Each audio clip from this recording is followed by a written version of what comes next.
मेरा नाम मोनू सिंह है। मैं ईस्ट दिल्ली में रहता हूँ। मेरे 2 बच्चे हैं। मेरा छोटा बेटा यशमीत सिंह तकरीबन 7-8 महीने का था, तब उसको नज़ला बुखार हो गया था। तो उस दौरान मेरे बच्चे के कुछ टीके छूट गए थे, 2-3 महीने निकल गए थे, तो हम भी टीका लगवाना भूल गए थे, तो सही समय पे हम उसका टीका नहीं लगवा सके थे। जब आशा दीदी हमारे घर आई थी तो उन्होंने बताया था कि हमारे पास में आंगनबाड़ी सेंटर में मिशन इंद्रधनुष अभियान से मैं अपने बच्चों का टीका कंप्लीट कर सकता हूँ। और उस दौरान फिर हम दीदी के साथ जाके वहाँ पर जो मेरे बच्चे के छूटे हुए टीके थे वो मैंने टीके कंप्लीट करे, और उधर मुझे फिर उन टीकों का महत्व भी पता चला कि वो टीके कितने ज़रूरी थे मेरे बच्चों के लिए। जब से मेरे बच्चों का टीकाकरण कंप्लीट हुआ है तो मैं पूर्ण रूप से निश्चित हूँ कि अब मैं अपने बच्चों की बीमारी से बचा रहूँगा, उनको इन फ्यूचर प्रॉब्लम नहीं आएगी।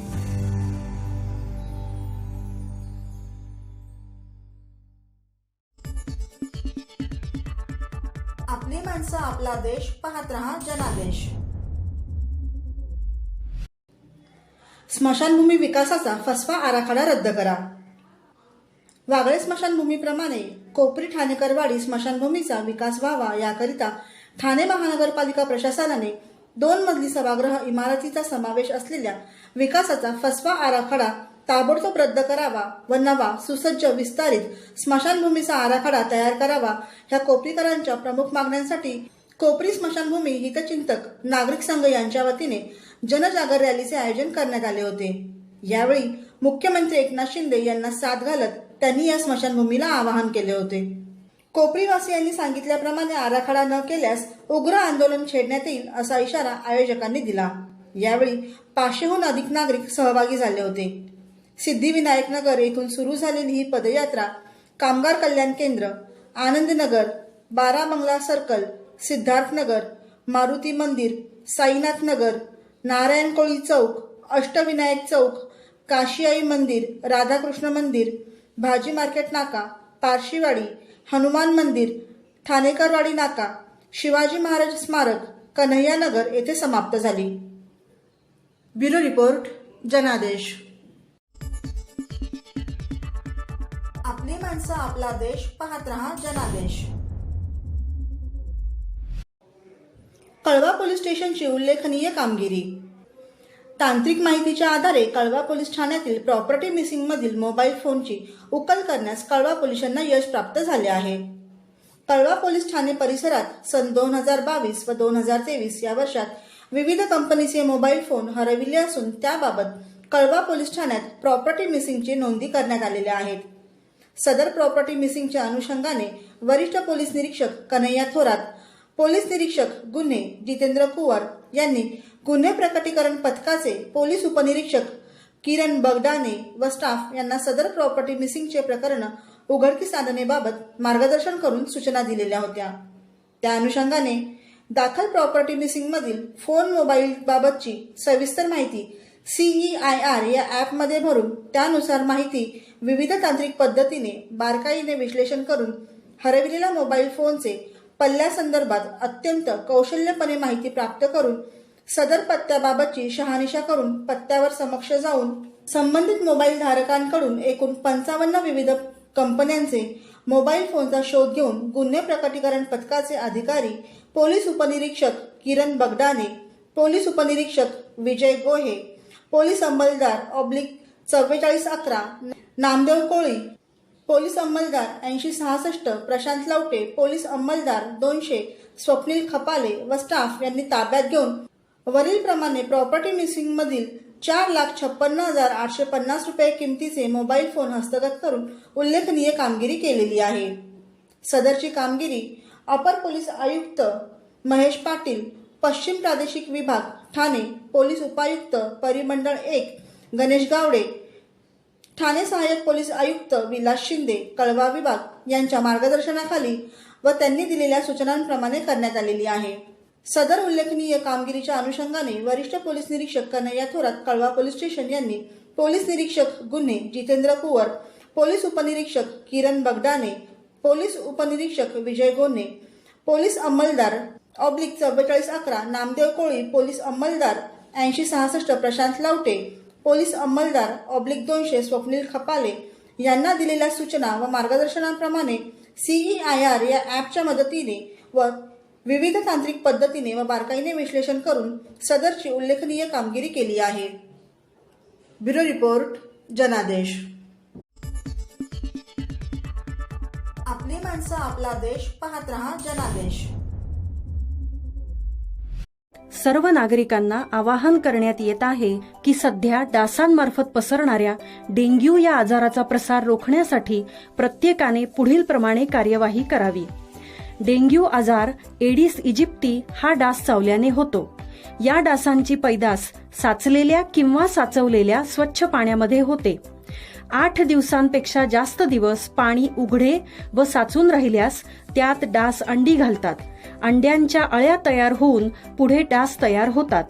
यासाठी आपल्या घरातील पाणी साठे, उदाहरणार्थ बॅरल्स, पिंपे, टाक्या, हौद, रांजणे इत्यादी दर आठवड्याला रिकामे करून घासून पुसून कोरडे करून पुन्हा भरावे. 1 दिवस कोरडा दिवस म्हणून पाळावा. पाणी साठ्यांना घट्ट झाकणे बसवावीत किंवा जुनी साडी, चादर, धोतर यांनी बांधून झाकून ठेवावीत, म्हणजे डास त्यात जाऊन अंडी घालणार नाहीत. घराच्या गच्चीवर, आजूबाजूला, अंगणात कोठेही पाणी साचू देऊ नये. भंगार सामान उघड्यावर टाकू नये. उदाहरणार्थ टायर्स, प्लास्टिक सामान, कुंड्या, टाकाऊ वस्तू इत्यादी. अशा सामानात पावसाचे पाणी साठून त्यात डेंग्यूच्या डासांची पैदास होते. घरातील कूलर्स, फ्रीजच्या पाठीमागील ट्रे हे देखील वेळोवेळी कोरडे करावेत. लक्षात ठेवा, नुसत्या फवारणीने डास घनता कमी होत नाही, तर त्यासाठी डास पैदास ठिकाणे नष्ट करणे ही आपल्या सर्वांची जबाबदारी आहे. कोणताही ताप अंगावर न काढता जवळच्या शासकीय रुग्णालयात मोफत औषधोपचार घ्या. अशा प्रकारे नागरिकांनी सहकार्य केल्यास डेंग्यूचा प्रसार रोखणे सहज शक्य आहे.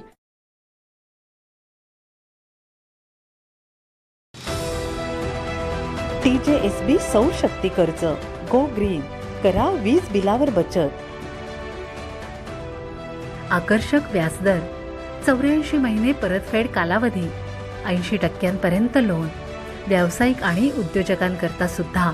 अधिक माहितीसाठी तुमच्या जवळच्या शाखेला भेट द्या किंवा संपर्क साधा. 1800-223-466 आणि 1800-266-3466.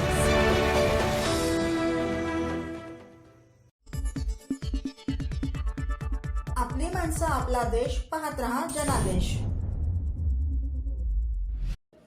जिल्हाधिकाऱ्यांनी प्राथमिक आरोग्य केंद्रांना मध्यरात्री दिली अचानक भेट. जिल्ह्यातील सर्व शासकीय रुग्णालये, महापालिका व नगरपालिकांची रुग्णालये, प्राथमिक आरोग्य केंद्रे, वैद्यकीय महाविद्यालयाच्या अखत्यारीतील रुग्णालयांना तात्काळ भेट देऊन पाहणी करून सद्यस्थितीचा अहवाल सादर करण्याचे आदेश मुख्यमंत्री एकनाथ शिंदे यांनी सर्व जिल्हाधिकाऱ्यांना दिले होते. या सूचनेनुसार ठाण्याचे जिल्हाधिकारी अशोक शिंगारे व जिल्हा परिषदेचे मुख्य कार्यकारी अधिकारी मनोज जिंदल यांनी मध्यरात्री शहापूर तालुक्यातील प्राथमिक आरोग्य केंद्रांना अचानक भेटी देऊन पाहणी केली. मुख्यमंत्री एकनाथ शिंदे यांनी नवी दिल्ली येथून राज्यातील सर्व जिल्हाधिकाऱ्यांशी दूरदृश्य प्रणालीद्वारे संवाद साधून राज्यातील आरोग्य सुविधांचा आढावा घेतला होता. जिल्हाधिकाऱ्यांनी नियमितपणे शासकीय रुग्णालयांना भेटी देण्याच्या स्पष्ट सूचनाही मुख्यमंत्र्यांनी यावेळी दिल्या होत्या.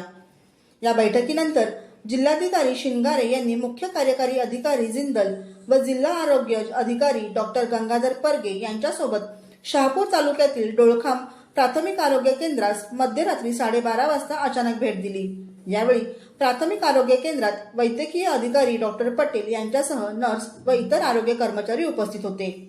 या आरोग्य केंद्रातील प्रसूती कक्ष, वैद्यकीय अधिकारी यांचे कक्ष, औषध भांडार, रुग्ण कक्ष यांची पाहणी करून समाधान व्यक्त केले. यानंतर रात्री 1:30 वाजता जिल्हाधिकारी व मुख्य कार्यकारी अधिकारी यांनी टाकी पठार या अतिदुर्गम भागातील प्राथमिक आरोग्य केंद्रास भेट दिली. या केंद्रातील ऑपरेशन थिएटर, रुग्ण कक्ष, येणाऱ्या रुग्णांना व त्यांच्या नातेवाईकांना पिण्याच्या पाण्याची सोय आहे का, पुरेशी औषधे आहेत का याची चौकशी करून खातरजमाही केली। यावेळी वैद्यकीय अधिकारी डॉक्टर जाधव यांनी रुग्णालयात औषधांचा पुरेसा साठा असल्याची माहिती दिली। आरोग्य केंद्रात उपचारासाठी येणाऱ्या कोणत्याही नागरिकांना परत पाठवू नये, त्यांना आवश्यक असणारे उपचार व औषधे तातडीने उपलब्ध करून देण्याची दक्षता आरोग्य अधिकाऱ्यांनी घ्यावी, अशा सूचना जिल्हाधिकारी शिंगारे व मुख्य कार्यकारी अधिकारी जिंदल यांनी केल्या। तसेच आरोग्य केंद्रात पुरेसा पाणी व वीज पुरवठा करण्याच्याही सूचना त्यांनी केली। राज्य सरकारचे आरोग्य व्यवस्थेला सर्वोच्च प्राधान्य आहे। दुर्गम भागातील प्राथमिक आरोग्य केंद्राच्या माध्यमातून नागरिकांना चांगल्या सुविधा मिळाव्यात यासाठी मुख्यमंत्री एकनाथ शिंदे हे स्वतः जातीने लक्ष देत आहेत।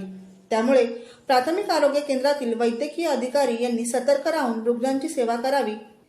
प्रत्येक आरोग्य केंद्रातील औषध साठा पुरेसा आहे याची खात्री करावी। औषध साठा संपण्यापूर्वी पुरेशा वेळेत त्याचा अंदाज घेऊन आवश्यक औषध साठा वेळेत उपलब्ध होईल याची खात्री बाळगावी।